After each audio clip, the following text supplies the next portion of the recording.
The way they stepped up is just, it's beyond heroic.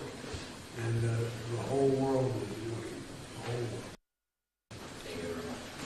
Okay, President. We're leaving. We're walking out. We're walking out. Press, we're walking out. We're walking out.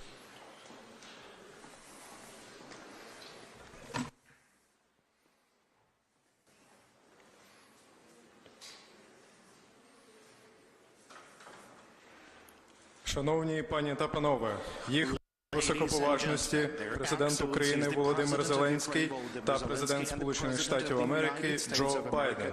Ladies and gentlemen, their excellencies, President of Ukraine Volodymyr Zelensky and President of the United States of America Joe Biden. Заява президента України.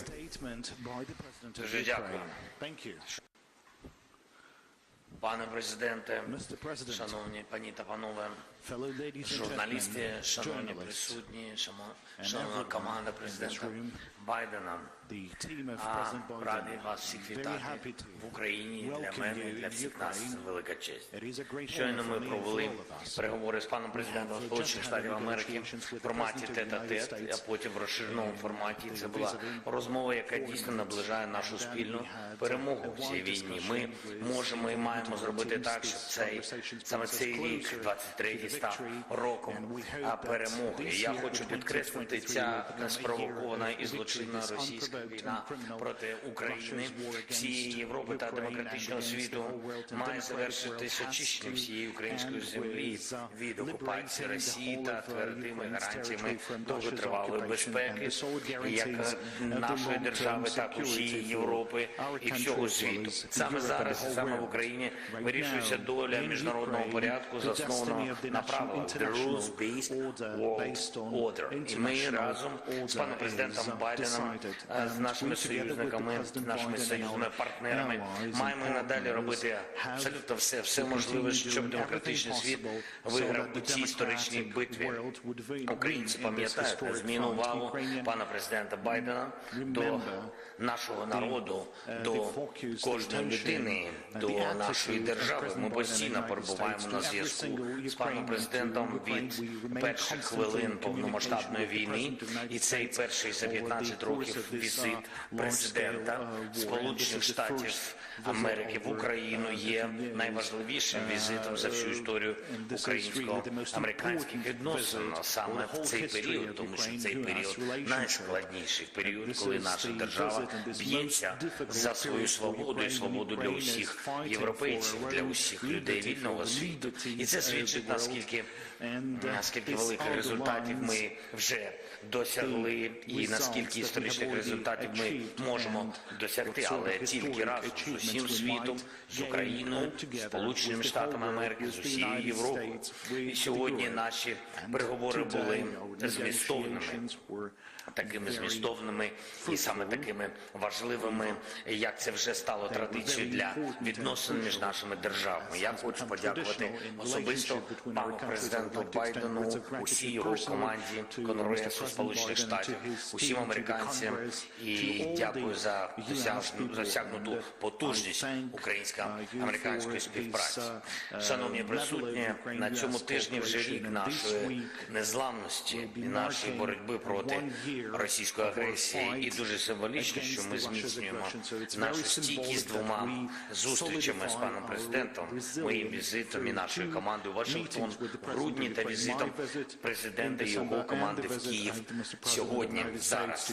Результати цих візитів, безумовно, будуть відчутними на полі бою, у посиленні наших воїнів та у звільненні наших територій. Рішення Сполучених Штатів щодо Абрамсів для України вже заклало таку основу для танкової коаліції, і історично важливим є наш прогрес в питаннях щодо протиповітряної оборони, і це Петріоти для захисту наших міст – це дійсно фундаментальне посилення. Проговорили питання сьогодні також. Ми далекобійної зброї та зброї, яка ще може постачатись в Україну і до чого її не було. І це дуже важливо. Пане президенте, я знаю, що очікується потужний пакет оборонної підтримки для України.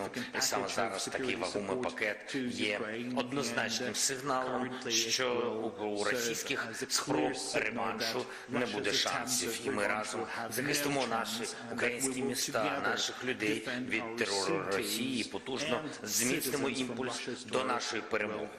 І сьогодні ми ще раз зафіксували, що маємо спільне бачення щодо подальшого розвитку подій і перспектив у цій війні.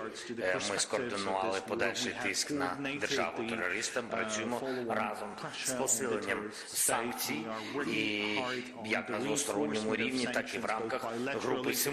Це також дуже важливо. Фактично, маємо спільний погляд на зміст багатьох пунктів нашої формули миру, її безпекові елементи, завдання відновити повну силу статуту ООН і захистити міжнародний порядок, заснований на правах. Це спільне завдання, я впевнений, усіх країн, які зацікавлені в міжнародній безпеці. Вкрай важливим є питання відновлення справедливості і для усіх тих, хто постраждав від російського терору, від цієї агресії, від цієї війни, і для нашої держави загалом. Агресор повинен понести відповідальність за агресію та відшкодувати всі збитки. Я дякую президенту за підтримку нашої роботи щодо відновлення справедливості, зокрема в роботі всіх наших інституцій в цьому напрямку. Думку, звичайно, немає альтернативи із створенням спеціального трибуналу. Це позиція України, і ми будемо підтримувати цю позицію. А вже ж я дуже хотів би, щоб Сполучені Штати Америки були залучені до реалізації нашої формули миру, і це залучення означатиме посилення глобальної стабільності в передбачуваності міжнародних відносин. І ми маємо напрацювання на цьому шляху. І вже цього тижня в Нью-Йорку спільно зі Сполученими Штатами Америки майже 60 іншими державами ми виносимо на розгляд Генасамблеї ООН проект резолюції на підтримку миру в Україні. І напередодні 24 лютого затвердження цієї резолюції стане найкращим свідченням, потужним свідченням того, що терористична сила ніколи не зламає цивілізоване право. І ще одне. Я вважаю теж історично сьогодні на Алеї Сміливості у Києві ми відкриваємо табличку, присвячену пану президенту Байдену. Перший дзвінок вночі 24 лютого минулого року. Наші переговори постійна, незмінна, потужна увага нашій боротьбі і дійсно увага захисту української демократії, а також особистий внесок пана президента Байдена у зміцнення позиції свободи у світі. Це те, що завжди буде в історії, назавжди залишиться. Україна вдячна вам, пане президенте. Україна вдячна Сполученим Штатам Америки, усім американцям, в усіх містах і громадах, які цінують свободу так само, як цінуємо її ми. Слава нашим воїнам, слава нашим союзникам, слава Україні. Statement by the President of the United States of America. Thank you very much, Mr. President. You know, it was 1 year ago this week that we spoke on the telephone, Mr. President.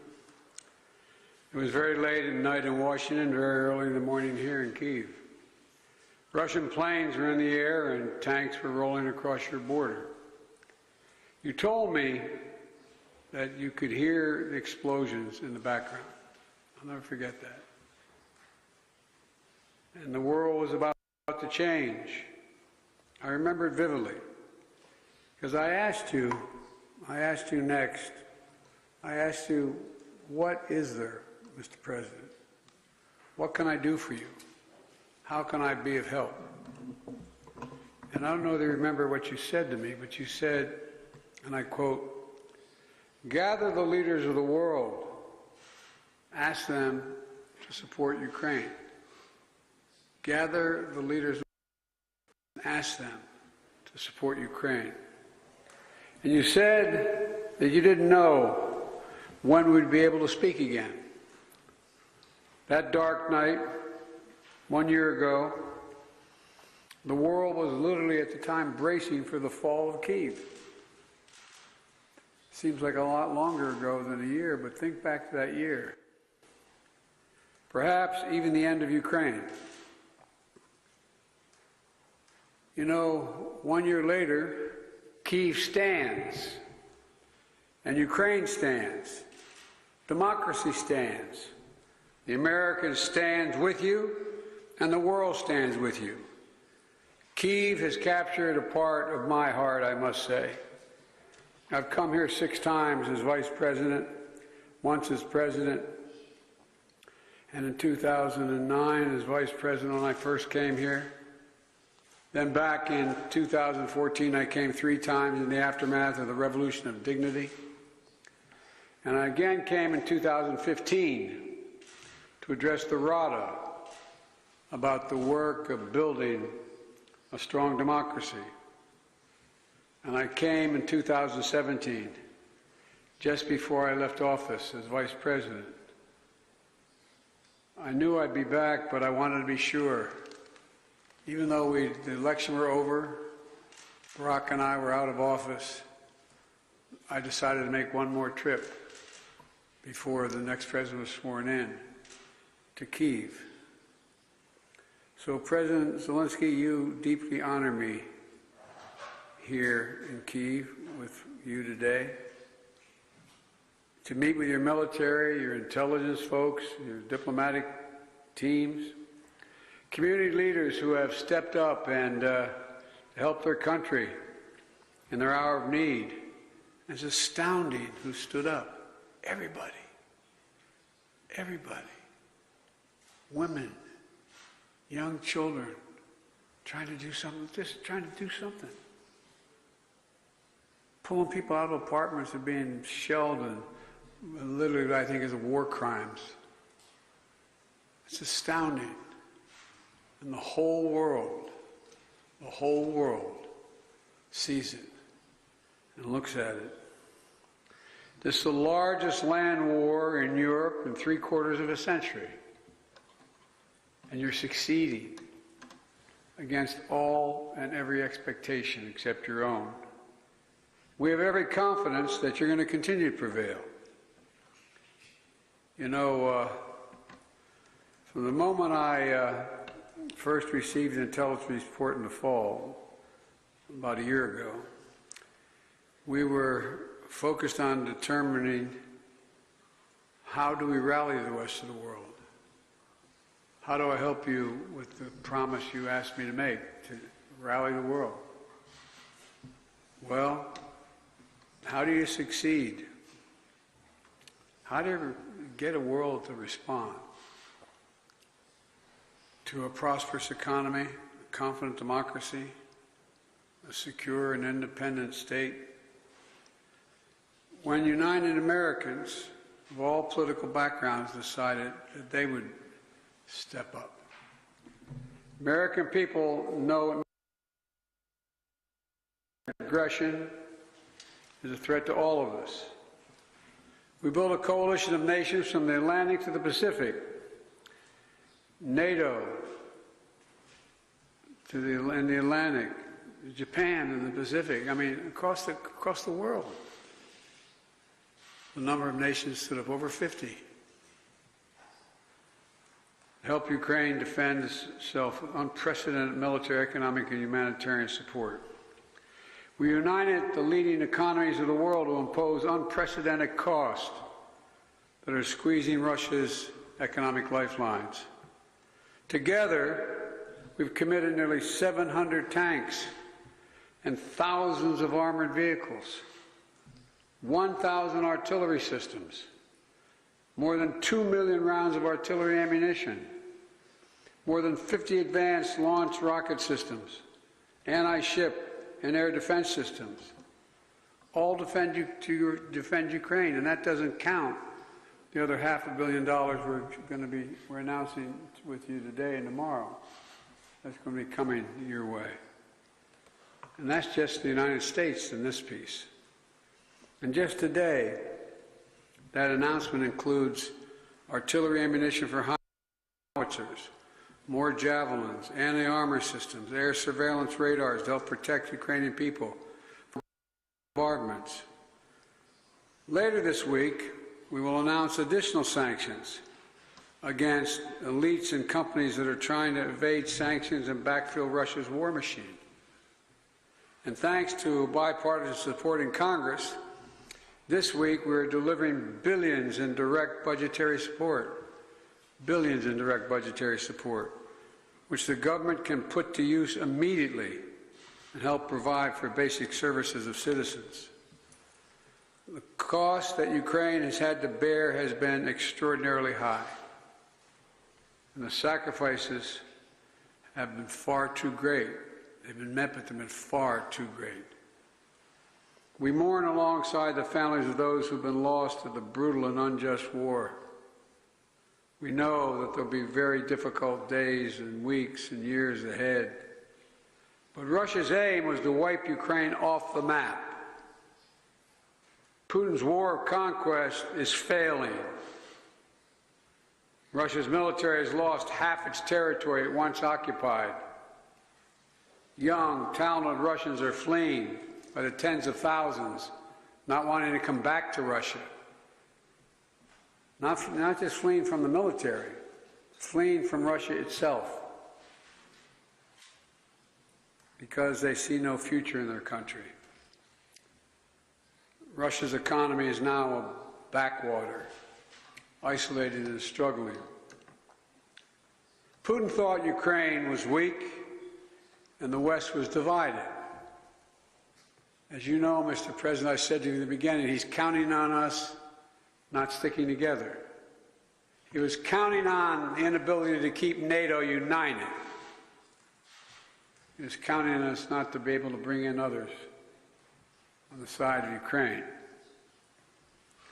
He thought he could outlast us. I don't think he's thinking that right now. God knows what he's thinking, but I don't think he's thinking that. But he's just been plain wrong. Plain wrong.